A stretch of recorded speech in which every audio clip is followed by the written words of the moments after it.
Okay, good day, class.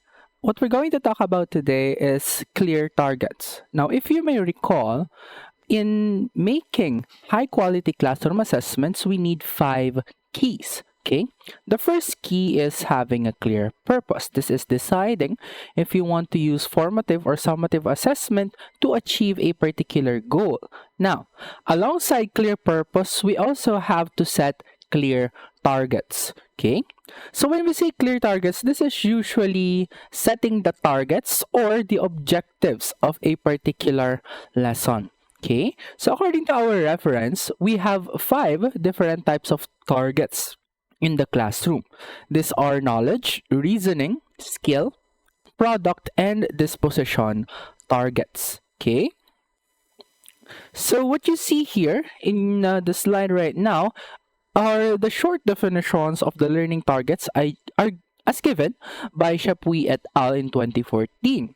Okay, as you can see here, knowledge targets represent factual information, procedural knowledge, and conceptual understanding, whereas reasoning target is basically focusing on the thought processes of the students. Skill targets, as the name suggests, would be testing the physical skill-based performance of the learners. The products would allow learners to showcase the outputs that they make when they are in the class. And of course, disposition targets, they usually refer to the attitudinal targets in the classroom. Okay, so let's first talk about knowledge target. Now, when we're talking about knowledge target, we are usually looking at 3 distinct ideas. Okay, the first idea of a knowledge target are factual information. Okay, these are basically objectives that use the verbs lists, names, enumerates, identifies, states, among others. What this means is they are simply used to recall real information that they have gathered from different sources. Okay, this is simply recalling them, stating them, remembering them. Okay, now procedural knowledge talks about knowledge on how to do a particular object. Okay, now there may be difficulties in differentiating procedural knowledge from skill targets and then project or product targets. Okay, but you have to know that when you use knowledge target, you're simply assessing their particular knowledge. You're not going to make them do something, but simply you're going to gauge if they know how to do something.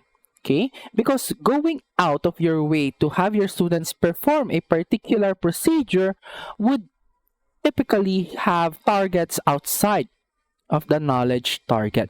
Okay, now the more the more prevalent when it comes to knowledge targets is the last one here, conceptual understanding. Okay, conceptual understanding is basically a full understanding of a concept, its relation to other concepts, and its particular applications. Okay, as stated here, conceptual understanding also forms the foundation for reasoning skills. Okay, so basically, this conceptual understanding bridges knowledge targets into reasoning targets.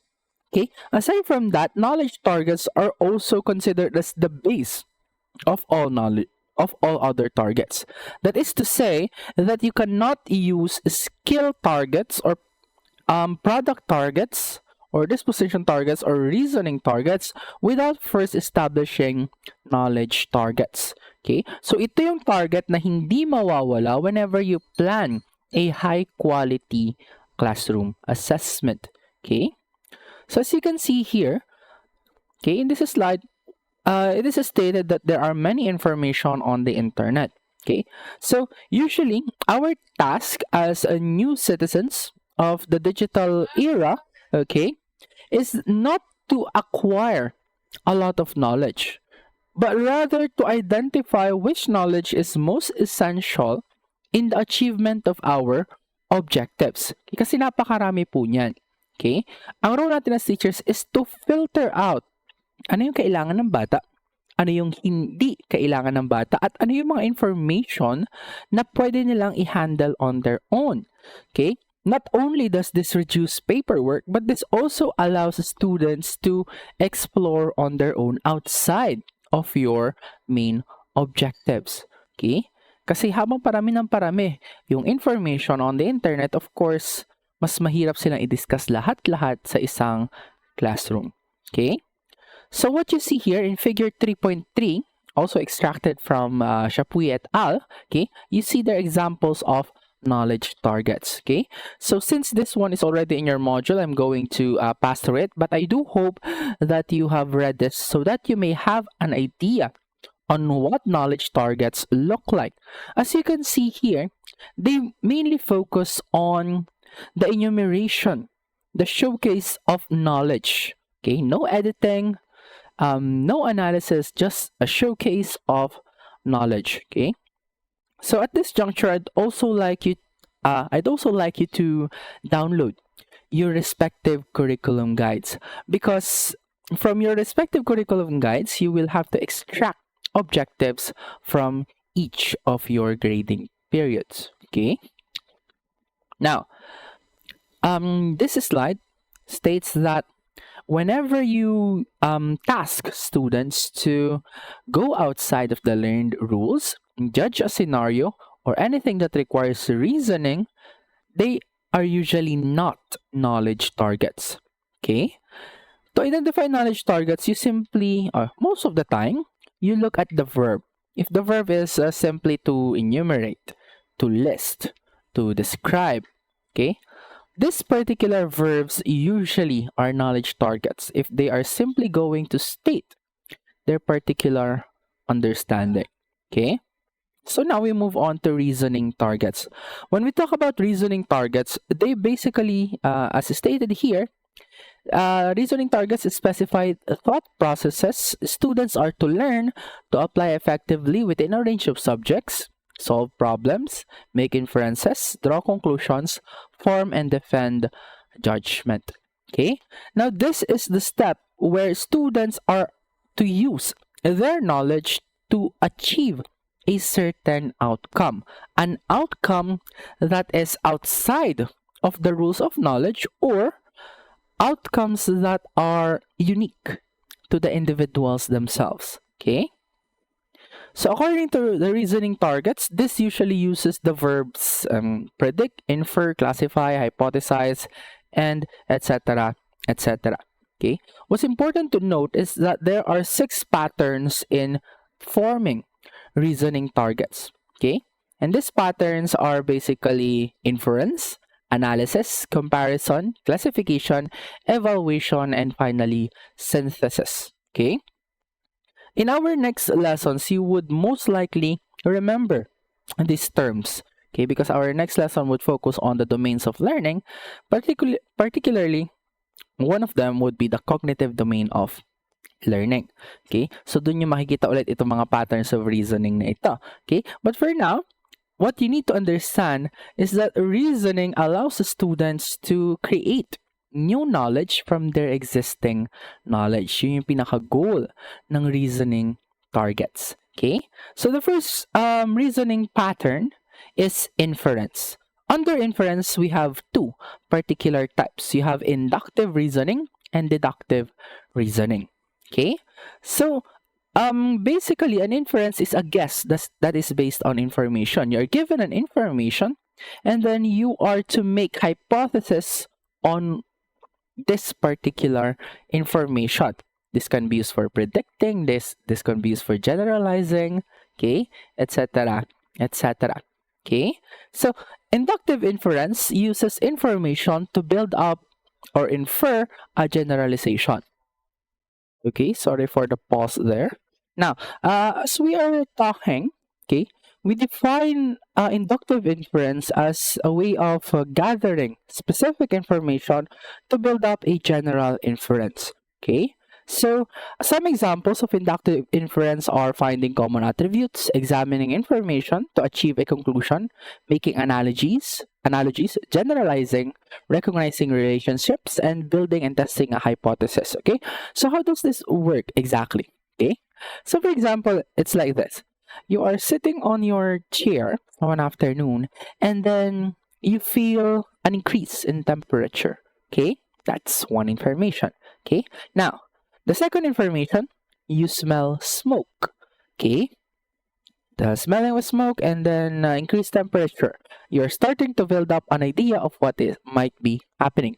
The third one is that you hear screaming. Okay, you're screaming outside. People screaming fire. Okay, so with that third information, you confirm your general idea that there is a fire and that it must also be close by because you are experiencing heat and of course you are smelling the smoke. Okay, so with that general idea, you will have also an idea on what action you need to take next. Okay, what I need you to understand here is that inductive inference is building up a general idea, a general conclusion by accumulating small doses or specific information. Okay, now on the other hand, when you say deductive reasoning, this is when you are given a general idea, okay, wherein you're going to apply it into smaller or more specific ideas. Okay, so for example, okay, you have the statement all triangles have three sides. Okay, that is a general idea. Okay, so you see a figure. Okay, the figure drawn by Allen has three sides. Okay, therefore, by using the main idea, okay, you infer, you say, you conclude that the figure Allen has drawn is a triangle because it has three sides, and every figure that has three sides is a triangle. Okay, now I'm hearing mathematicians out there probably arguing with that logic, but that is just to give a specific example of how you use deductive inference. Okay, so that's the two types of inferences. Inductive is basically starting from a specific, going to general by inducting new information.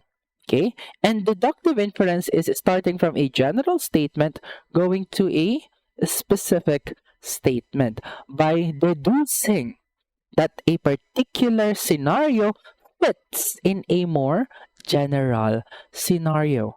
Okay, so let's move on to analysis. Okay, as stated in your slide, you see here, analysis is the reasoning process that involves examination of an object or subject with the goal of understanding the overall structure, the parts of the structure, and how these parts fit and function with the structure, and of course, the individual relationships of each part to one another. Okay, the main idea here is that you want to get an in-depth knowledge on a particular structure or object so that you may make inferences after doing the said analysis.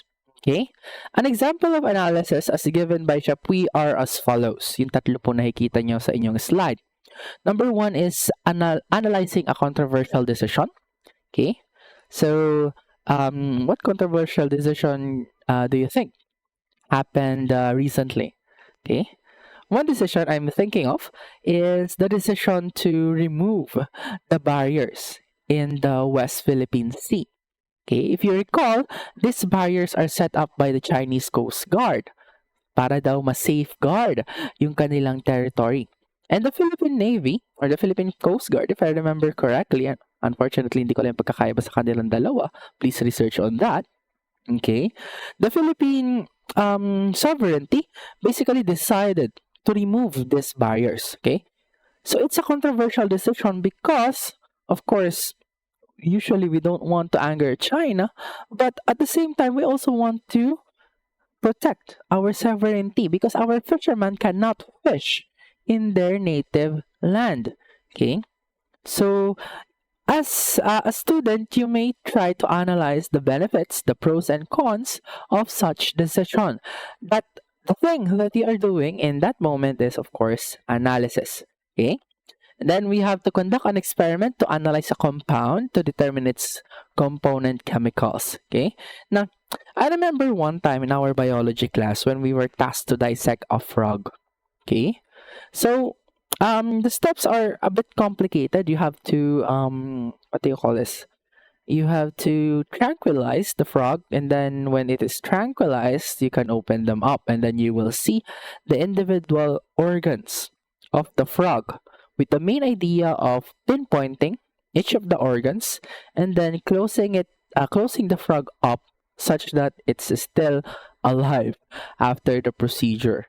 Okay, this allows you to see how the insides of a frog are arranged.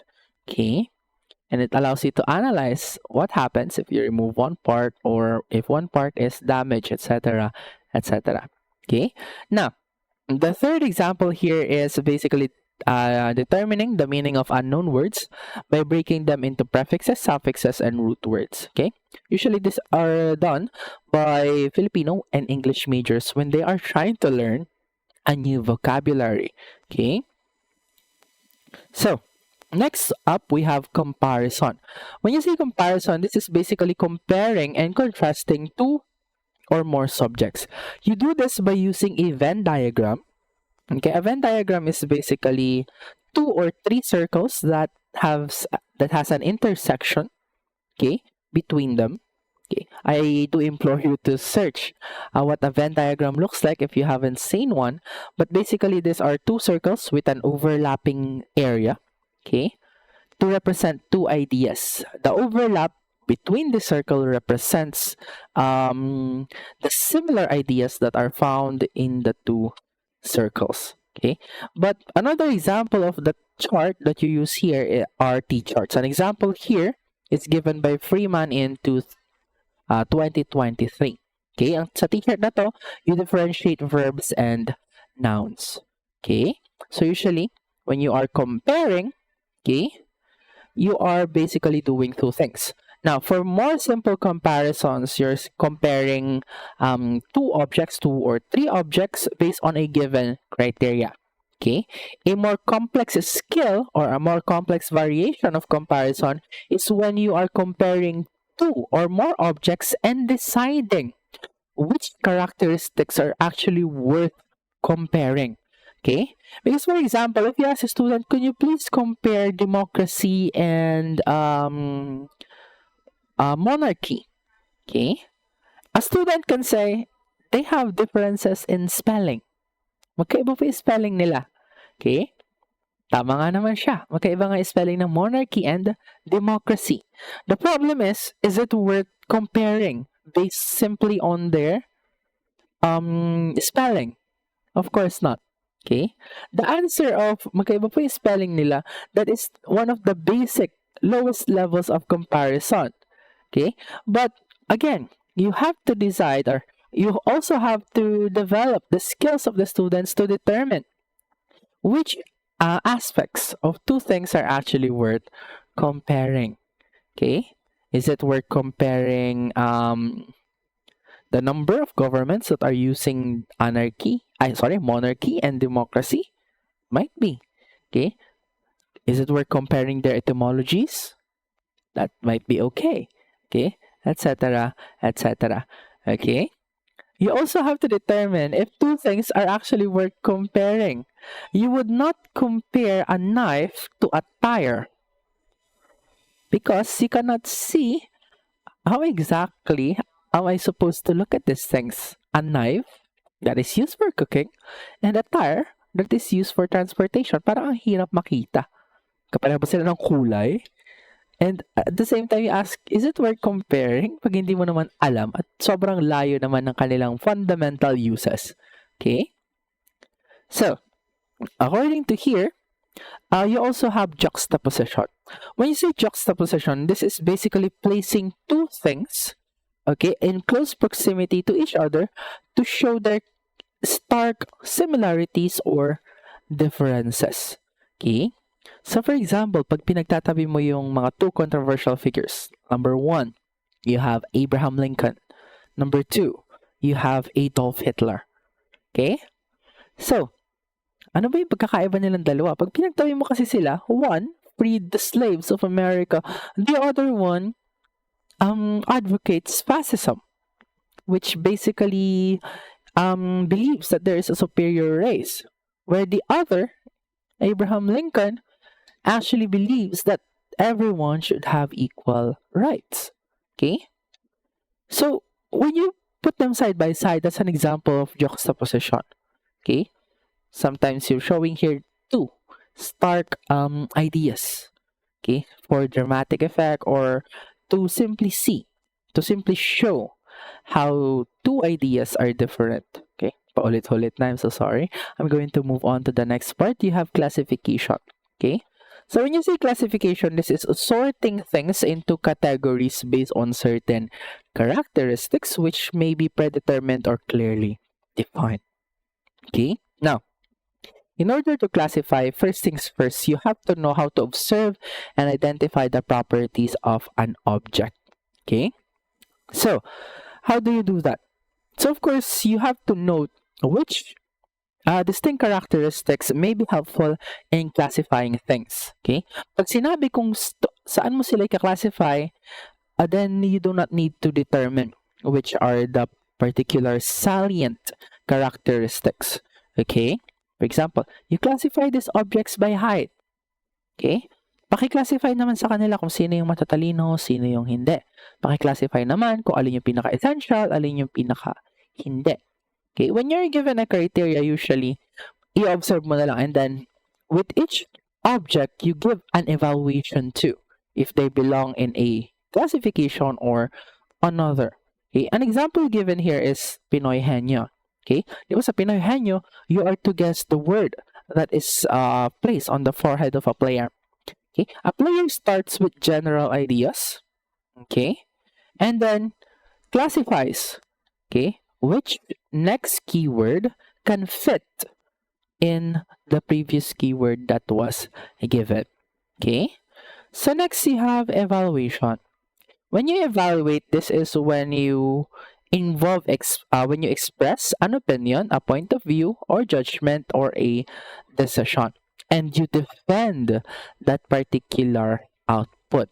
Okay?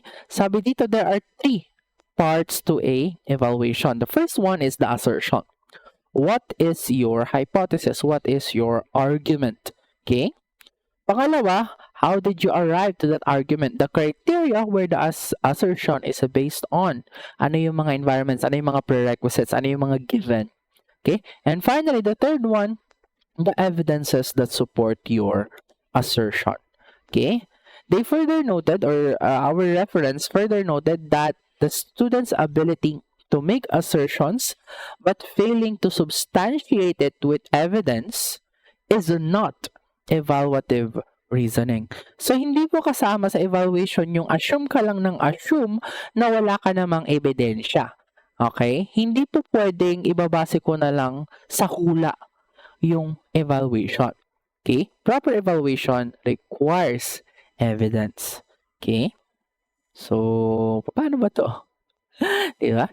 So, when you assert, okay, again, let's think of an example. Okay? Number one, you assert that you might be getting scammed. Okay? Saan nakabase yung assertion na yun? Nakabase sa previous conversation. Okay? Sa paraan ng panghihingi ng pera or ng funds or ng resources. And what are your evidences? My evidences is I have given money but I have not received money in return. Okay? That particular structure can lead you to have a good evaluation of the situation that you are in. Okay? Now, sa evaluation, pwede mo nito gamitin kapag may nangangaliwa sa iyo. Okay, pwede rin po yun. Diba? So, kukuha ka ng assertion. Ang-assert ka, kinakaliwa ako. Saan nakabase yung criteria? Okay? Sa mga napapansin ko maliliit na bagay. Okay? Ano yung ebidensya mo? Okay? Pinaka-ebidensya mo ay pag may nakita ka na talagang literal na evidence. Okay? Unfortunately, again, when we're talking about evaluation, usually this also involves finding the strengths and weaknesses of a particular structure or argument. Okay? So pag sinabi mo na maganda ang Maharlika Fund para sa ekonomiya, okay, saan nakabase iyon? Nakabase sa main definition ng Maharlika Fund. Do you have evidences? Right now, wala kasi simula pa lang. So how do you look at it? Okay? You look for similar funds, similar things, similar policies na nagsasabi na effective nga ang isang sovereign wealth fund. Unfortunately, mahirapan ka makakita nun. Kasi ang pinaka-recent na balita sa sovereign wealth fund ay na-scam yung isang buong bansa. I do not remember if it's Malaysia or it's not Singapore. I'm not sure if it's Malaysia. Paki-search na lang po, sovereign wealth fund scam. Okay? Kasi po, yun po yung isa sa pinaka-recent na events na nangyari. Kaya, takot din yung iba sa Maharlika Fund because there is no evidence that show that Maharlika Fund can improve the economic status of the Philippines.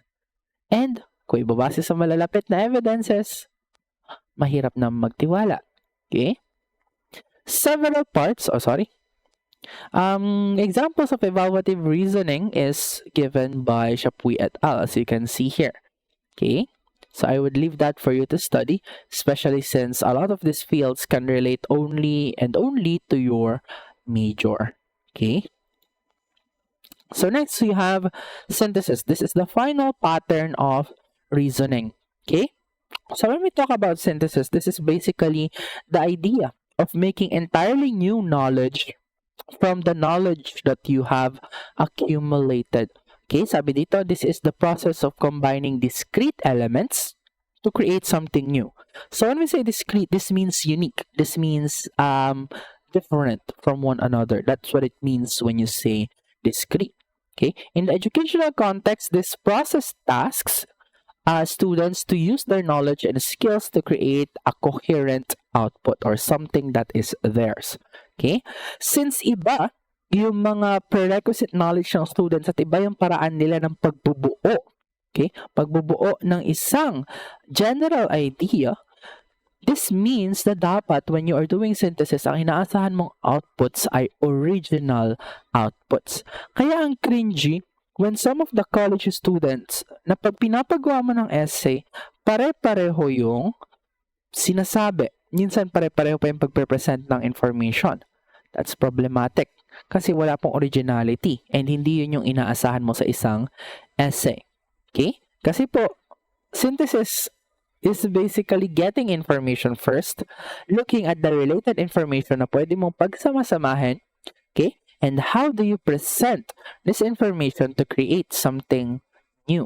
Kaya po very complicated ang synthesis. Okay? Now, ang example nito is of course yung isang essay or paggawa ng isang investigatory project.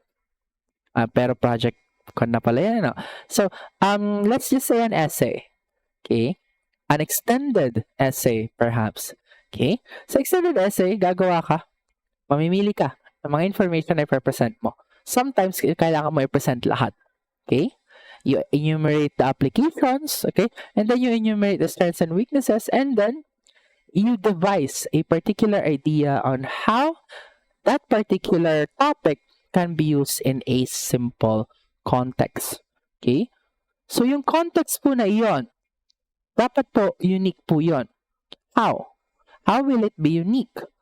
Because its uniqueness is brought about by your prior statements. Statements that you and you alone have created. Okay, so that is an example of synthesis. Okay, next you have the relationship among the reasoning processes. Okay, now Chappuis et al. Argues that there are no hierarchy in the reasoning processes because when you do one process, usually hindi mo maiiwasan na i-involve yung iba pang processes sa reasoning. Okay? So, nagbigay siya ng may ibang mga example dito. You cannot classify without inferences first. Okay? You cannot judge without comparison to existing ideas, etc., etc. Okay? So, when you do reasoning processes, usually, you want to involve as many reasoning patterns as you can. And even if you don't plan to, chances are your students will use these reasoning processes and reasoning patterns all at once, okay, or one step after the other, depending on the task that they are tasked with. Okay? Now, clarifying reasoning targets, sabi dito, okay?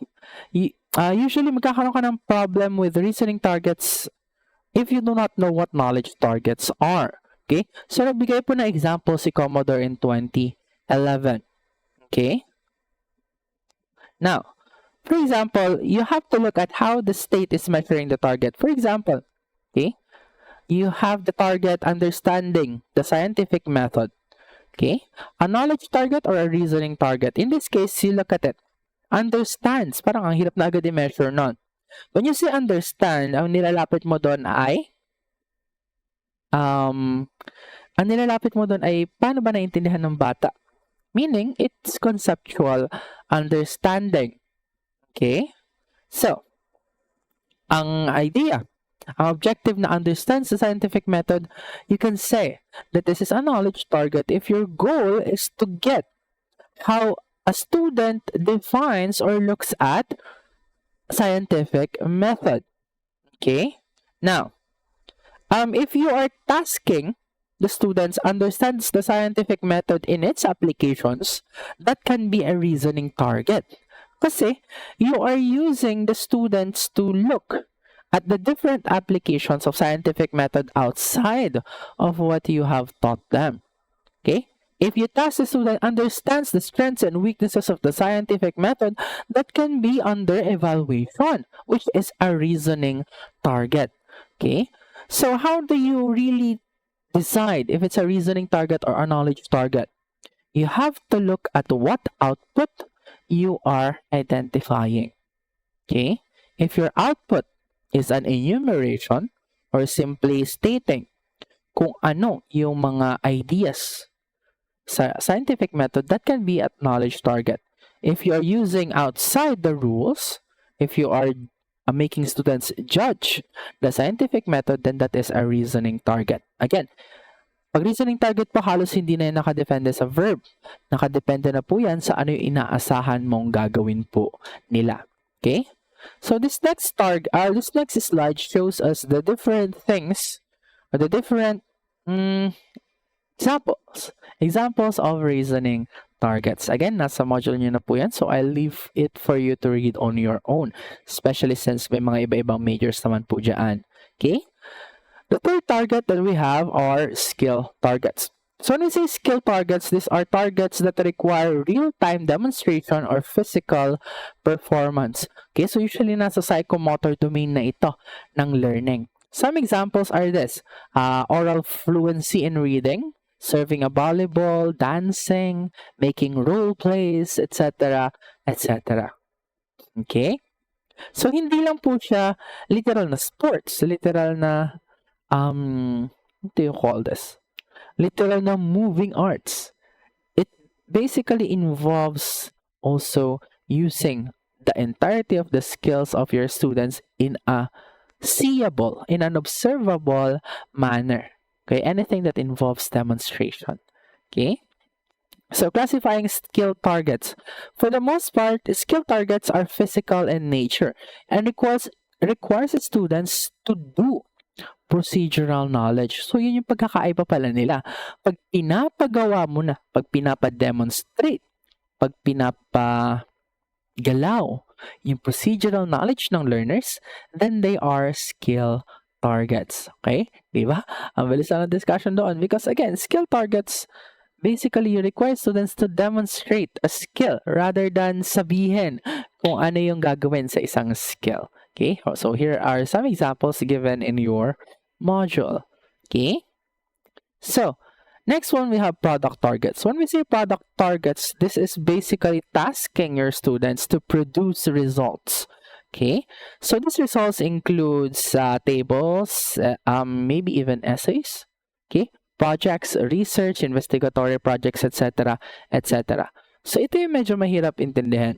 Kanina, sa reasoning targets, pinagawa mo sila ng essay. Okay? But you have to identify. Sa reasoning targets under synthesis, I mean. Okay. Sa synthesis kasi sabi doon, di ba, they are tasked to create something new. Okay? So, minsan, mapag-iiba mo pa rin pala. I mean, magkaka-overlap pa rin yung project targets and reasoning targets. Simply because when you are doing product targets, each of them require reasoning para masabi mo na isang product ay maganda yung quality. Kasi evaluate mo. Nag-evaluate ka kung ang project na ginagawa mo ay maganda ba yung quality nakalagay sa pinakaunang sentence dito. These results are subjected to quality control and standards. So how do you test? You have to reason kung ang product mo ay maganda ba yung quality. Kaya po hindi mo paghihiwalay ang product targets and reasoning targets. You can say that the next step of reasoning targets is product targets. That can be possible. Kasi as you can see here, ang mga ginagawa nila dito ay something new. Something new which is related to synthesis under reasoning targets. Okay? Now, the next slide shows that product targets are essential in the learning process. Okay? Simply because product targets are basically the culmination of your students' knowledge, reasoning, and external skills to produce something new. Okay, sabi dito, product targets are considerably less frequent that knowledge, reasoning, and skill targets as the former mostly incorporates a combination of the latter targets. Former and latter, ano ba ibig sabihin? Again, product targets uses all the three previously talked about targets. The product targets require knowledge, reasoning, and skills. Okay, kaya po kukunti lang yung product targets na ginagawa natin. Diba? Sa isang buong semester nga, actually sa isang buong taon, isang research lang yung pinapagawa sa inyo. Isang product target. And yet, it incorporates your entire year.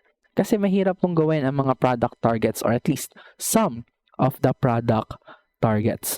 Okay? So, how do you classify product targets? Okay? So, kailangan po natin paghiwalayin ang activity at ang product targets. When we say product targets, okay, this is basically when you task your students to do a particular object that can be complex by nature. Pag nagpagawa kasi ng isang activity, for example, reflection paper, okay, reflection paper is a product, okay? The problem is, it can just be an activity, a simple, non-complex activity. Okay?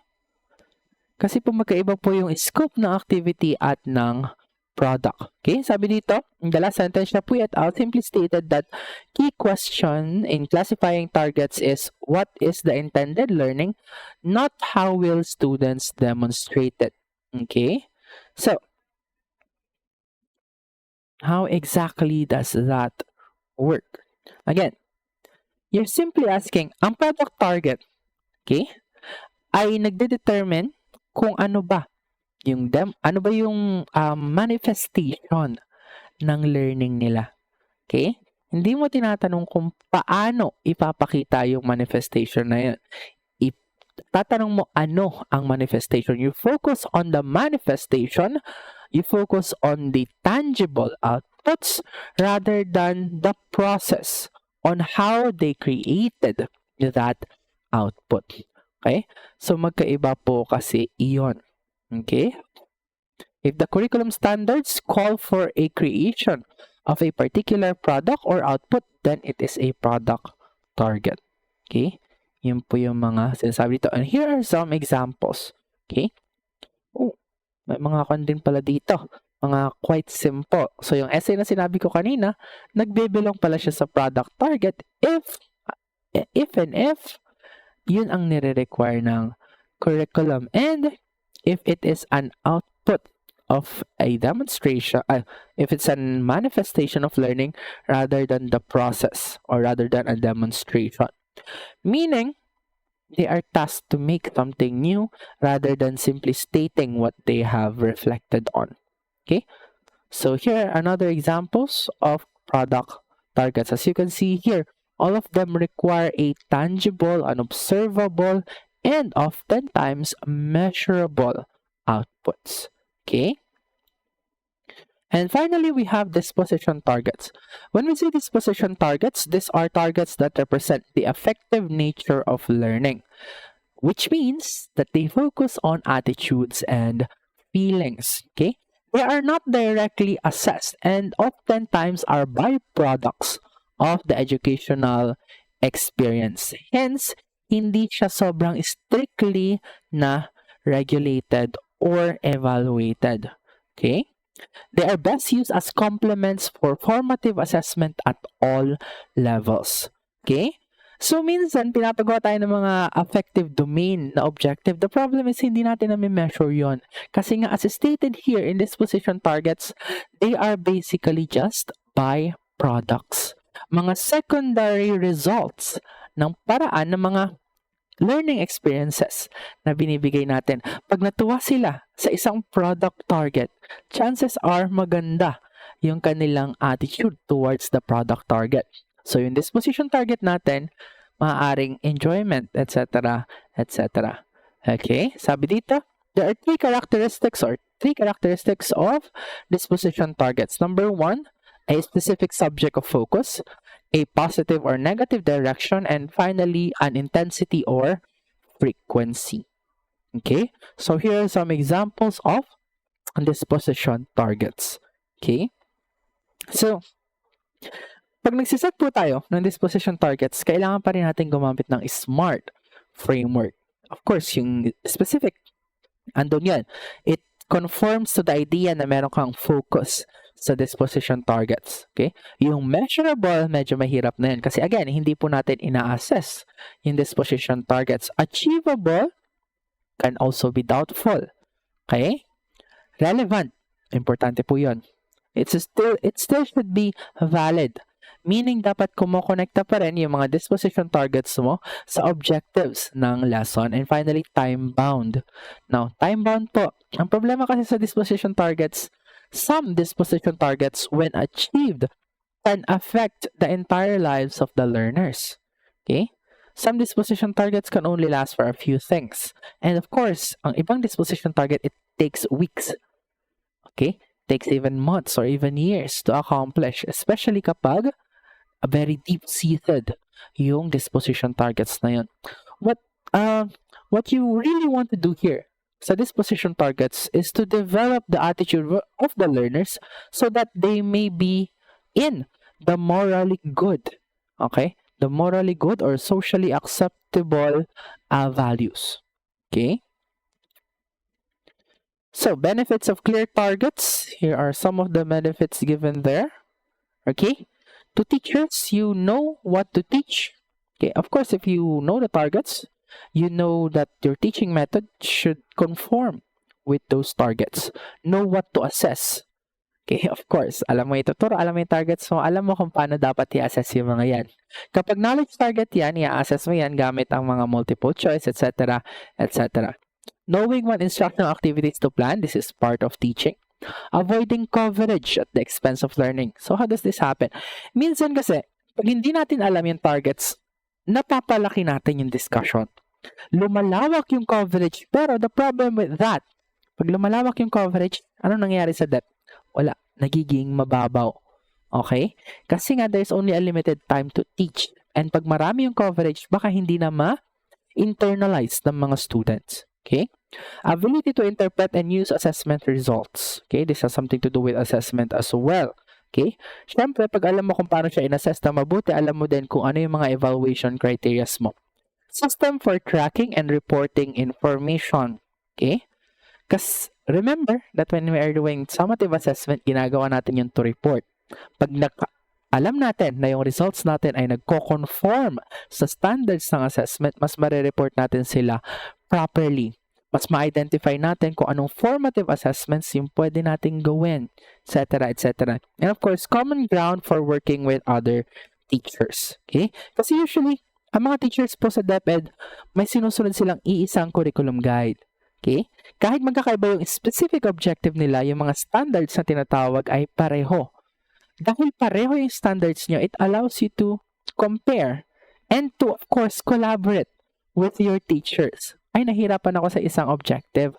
What did you do in yours? Okay? Sa akin ginawa ko ganito, ganyan. Okay? So those are the benefits of setting clear targets para sa teachers. So students, this gives them an understanding kung ano yung kailangan nilang aralin. Okay? Ano ba yung objectives ng lesson? Magagawa ko ba to? Etc. etc. Understanding and acting on feedback. Okay, dito papasok ulit yung importance of how good the teacher should be at formative assessment. Because formative assessment sets the direction and the action of the students. Okay, be prepared to self-assess and set goals.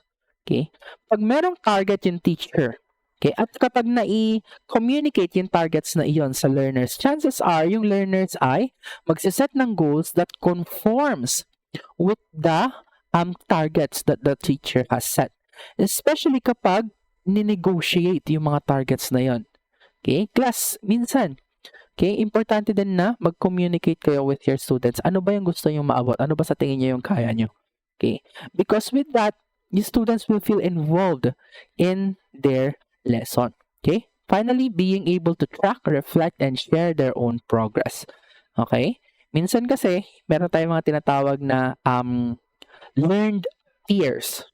When you say learned peers, these are your classmates na mas magaling than the rest of the class.